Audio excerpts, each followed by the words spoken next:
Hey everyone, and we are now at Module 3, and the focus of this week is locating, reviewing, and writing research. And so I wanted to take a little bit of time to talk about academic writing, how it can differ from other types of writing that you might be used to, like note-taking, work-related type writing, even case documentation if you're working in the field right now in any capacity. As I mentioned in the module in the content area, whenever I first got into the graduate program here at WVU, I came from biology, which used a different style of writing, and I'll tell you that first term paper that I got back from Regina was marked up more than I had ever seen before, and it was because I simply ignored the requirement that I needed to look at APA style and see how it differed. So I learned real quick that not using APA style can get you a C on a paper, and then I went immediately out and purchased the APA manual at that time, which I think might have been like the 4th edition or 5th edition, if that's going to age me a little bit. So if you haven't done it, I really encourage you, it is a requirement, but we can't force your hand in this type of stuff, to go and get the publication manual, because it's incredibly useful, and it will be not only in this class, but as you move along in the program. Even if you're in the second year, it doesn't matter. Wherever you are, wherever you fall in your plan of study, your program of study, if you haven't got the text of the APA publication manual, go and get it. So academic writing is a reflection of how you read and how you think, okay? And so when we're starting the process of doing any kind of research, where you are first formulating an idea, something that interests us, and then we're posing a question or making a hypothesis about this idea. Is what I'm thinking is important?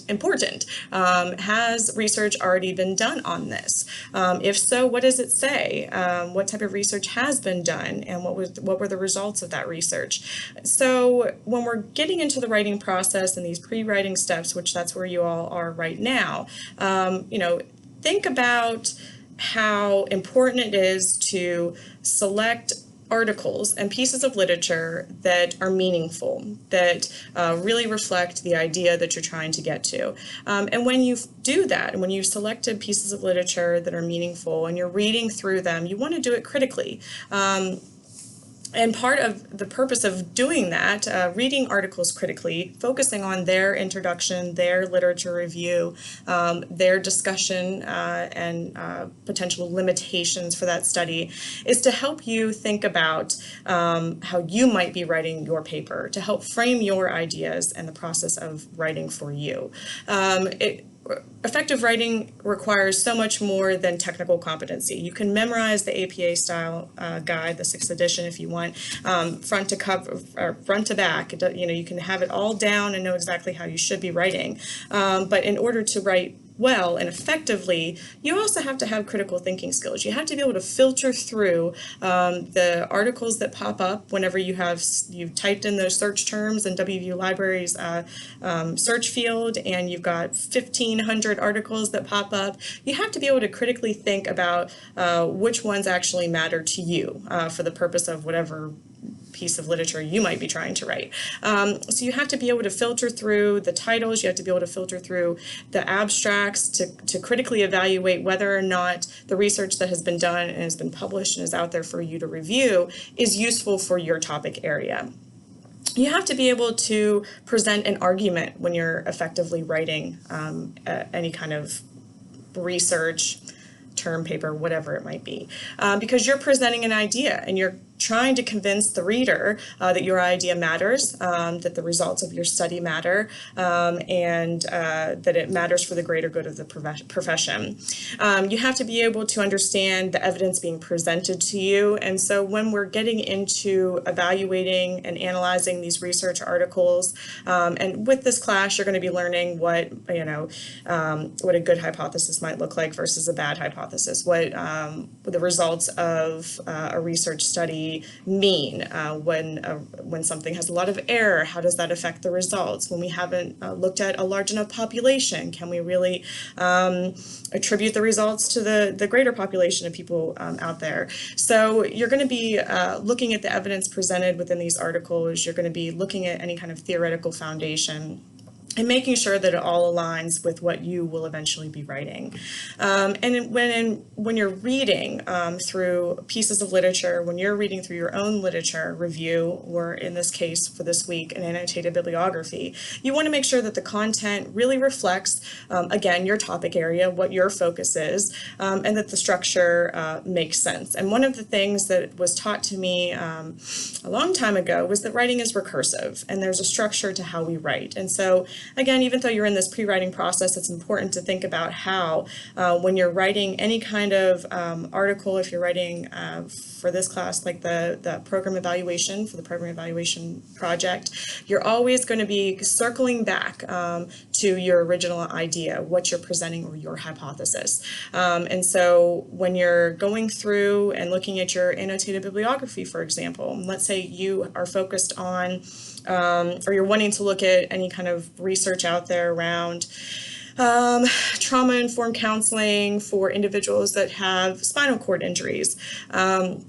So you're going to be reviewing the literature that's out there, making sure it's up to date, making sure that the source is an appropriate source. You're not looking just at like Wikipedia or just general articles. You're actually looking at peer-reviewed articles, and you're presenting how your idea differs from the research out there, but you're explaining why what is done has already been done is important, what it means, what type of research was conducted, was it qualitative or quantitative, what were the results, were they significant or not significant, but then you're always tying it back to your point. What point are you trying to make about what's missing in the overall, what gaps in the literature exist? That's kind of the nice fancy terminology for it, because when we're doing any kind of research and we're doing a presentation of writing, we're not doing something that's already been done, right? We're presenting new information and new ideas or new concepts.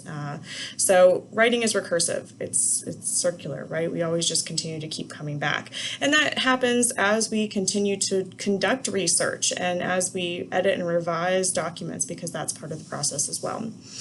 Again, to stress with the APA publication manual, the first couple of the chapters are often overlooked, but they are incredibly important, and I think they're incredibly important at this stage in the semester for this class, because they review the types of articles that are out there that you might be finding when you go into the library system and you're doing a search for literature. You can see that some are, research that's been done in a mixed methodology or a quasi-experimental type research design, or it's a conceptual article and things like that matter.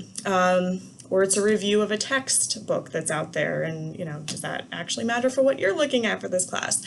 So you're going to be looking at the types of articles that are out there and available. You're going to be, within these first couple of chapters, looking at the ethical issues that come along with writing, namely plagiarism, and the purpose for citing, providing those in-text citations when we are writing. And that helps to increase the effectability. So if we're doing effective writing, we are citing references appropriately. A lack of citations, a lack of in-text citations will essentially constitute plagiarism, and we want to be avoiding that at all costs, both from an ethical perspective and because of WVU policies around plagiarism. And the second chapter of the APA publication manual offers kind of the basics of manuscript structure. So how we format the title page, the abstract, how we include page numbers, different headings, levels of headings, the reference page. You'll be able to see examples of different APA papers or papers written in APA style within chapter 2. I go back to chapter 2 all the time in my writing, just because there's so much to remember with APA style that it can kind of all get garbled up in my brain sometimes when I'm doing some writing. And so it's important to always go back and see the correct and appropriate way to be doing it. And finally, we are, again, kind of in these early stages of the research process where I want you guys to start thinking about ideas that are important to you.